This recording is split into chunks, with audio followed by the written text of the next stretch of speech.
how organizational development could continue to deliver vital value addition or organizational transformation, change, and performance to businesses and organizations in an ever-changing world without abandoning its core values and precepts is a major challenge. And there are growing concerns among all the researchers, thinkers, and practitioners that maybe organizational development is losing its relevance in today's world. I'm Akin. In this video, we'll be talking about does organizational development need a rethink or reinvention in today's world. In the process, I'll be talking about three key questions. One, what really is happening to organizational development? Two, what major concerns do all the researchers and practitioners have about the profession? Three, how could we reinvent organizational development without abandoning its precepts and core values? What really is happening to organizational development? Although interest in eroding addition is waning in North America, there is an increased interest in Europe and many other parts of the world. And this includes interest and use of internal OD practitioners. Also, there are growing opportunities for internal OD specialists across the world and involves, for example, mixed job titles and roles, which camouflage what are essentially OD roles. For example, Vice President for Organizational Transformation and Strategy, Director of Organization and Innovation, and People, Learning and Development Advisor. And other types of roles offer opportunities for the OD specialists to redefine their roles for value addition in organizations in a fast-changing world. This, however, may involve initially for them to gain a toehold in the organizations and deliver appropriate business-related short-term results and outcomes before looking for and negotiating other OD value addition opportunities to sustain the impact of OD on a wider scale. In the area of organizational design, we are seeing the use of hybrid working and partnership platforms that connect disparate communities of customers, contractors, and providers. And this will involve beyond organizational design to foster effective organizational commitment and synergy across the communities for the advancement of the interests of the organizations, and also foster harmonious functional interdependencies across the communities. For this will involve the specialists to effectively muster the right type of technical facilitation and political skills. The world is far more complex today than the days of Godwin and other pioneers in OD. Some of the strategies and approaches used in the past will no longer be appropriate and may need some upgrading or changes so that they will not hinder the OD specialists from being responsive to the more and vital business challenges being faced by the kind of businesses we are having in this fast-paced world. Furthermore, there are increasing demands and short-term outcomes challenges OD practitioners to provide ethical, professional, and value addition without being frustrated by demands for quick fixes and short-term outcomes. What major concerns do all these researchers and practitioners have about the profession? There are concerns among all these researchers and practitioners that OD may be losing its value addition roles in the fast-paced global world, marked by discontinuities in expectations, demands, and pressures. And these concerns are in two main categories: methodological and ethical.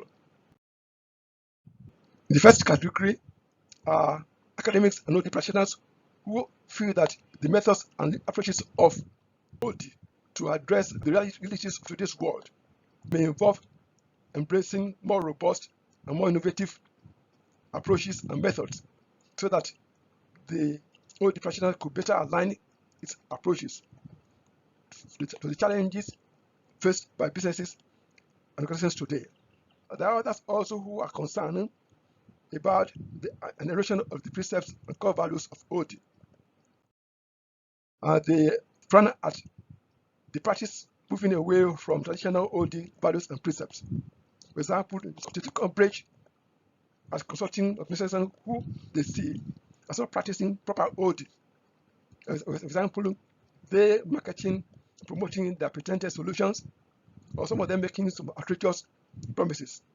This practice is frowned at as antithetical to the OD precepts of, for example, client-centered diagnosis, ownership, empowerment, and objectivity. Much of the pressures being faced by OD today stem from the urgent needs of businesses to deliver on financial and economic metrics of success on a short-term basis. This tends to impact negatively on the humanistic orientation and values of OD, which require a longer-term performance horizon. Also, there's pressure to short-circuit OD process and reduce it to techniques and technology, for example, involving conducting surveys, developing and administering organizational inventory, helping to facilitate problem-solving roundtables, and which essentially go against the drive to advance organizational change and transformation. Furthermore, local cultures, for example, has involved program sponsors who may want to shape the goals and methods of OD, could negate one way or the other the empowerment of employees, which may result in having many employees becoming disengaged or hinder having effective organizational commitment. How this see itself and how it could stay relevant in this kind of environment is essentially about OD reinventing itself so that it could curtail itself to its ethical and methodological foundation. How could organizational development reinvent itself in today's world? Delivering OD outcomes the organizations and businesses care about and constantly doing so in innovative, efficient ways is critical. Whether we in OD could do this one quickly without eroding our core values and precepts is a big challenge. How do you operate to help organizations adapt to change and make them fit for purpose could be the deal breaker. And this translates to new ways of OD value addition. But this will involve fundamentally that OD as science seamlessly aligns with OD in practice. The OD research community should integrate with and effectively respond to the reality of OD practice in a complex, constantly changing world. The disconnect that was seen between OD research and OD practice years gone by is no longer feasible. For example, research has shown that businesses would define their needs for OD and OD solutions not in terms of physiology of OD research, but in terms of outcomes that could positively impact their bottom line in efficient, innovative ways. And this will influence how OD practitioners choose to embrace what OD research provides. While developing new models, frameworks, and ideas and techniques will be of interest to the ivory tower. The OD practitioner will be interested more in what works in the practical world of businesses and also what is important to develop OD graduate programs for the changing world. OD research community must be interested and understand that they should actually reconcile themselves with how business leaders define, frame, and present their OD needs and challenges in today's world. The OD practice could not afford to be perfunctory, disregarding proven precepts and principles and strategies that can come from science such as OD. There's always something to learn, even on OD initiatives. The budding OD practitioners and OD students should have a continuous learning mindset, while those who are more experienced should be flexible, sensitive, and versatile to adjust to how they can enhance OD validation in the fast-paced world. OD benefited from being eclectic in the past and can happen in a changing world. And this will involve that we learn new things and that we learn to do things differently, while advancing the relevance and sustainability of OD.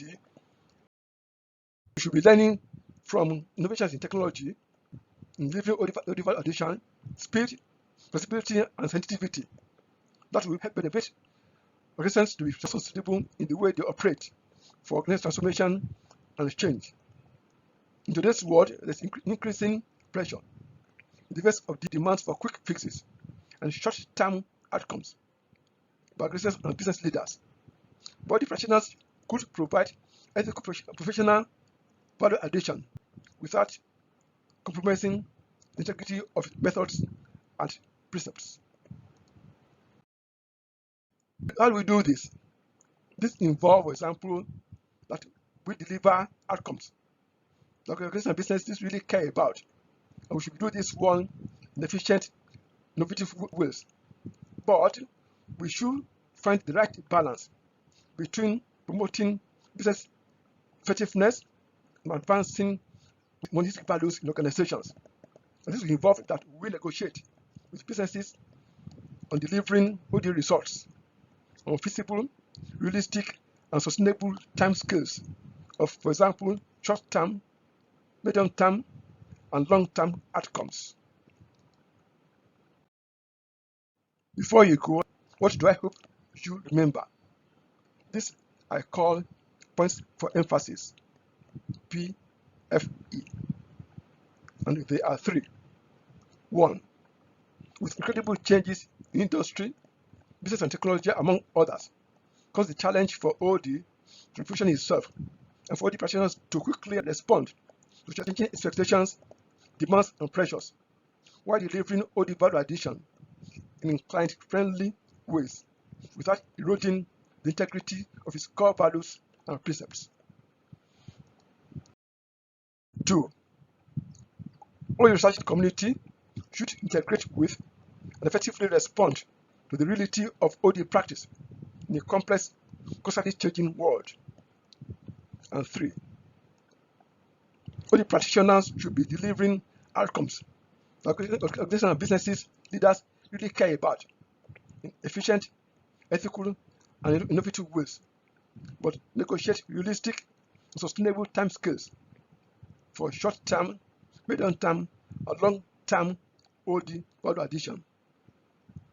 Before you go, don't forget to subscribe, like, and share if you find this video useful. See you soon. Before you go, if you find this video useful, please like, share, and subscribe. See you soon.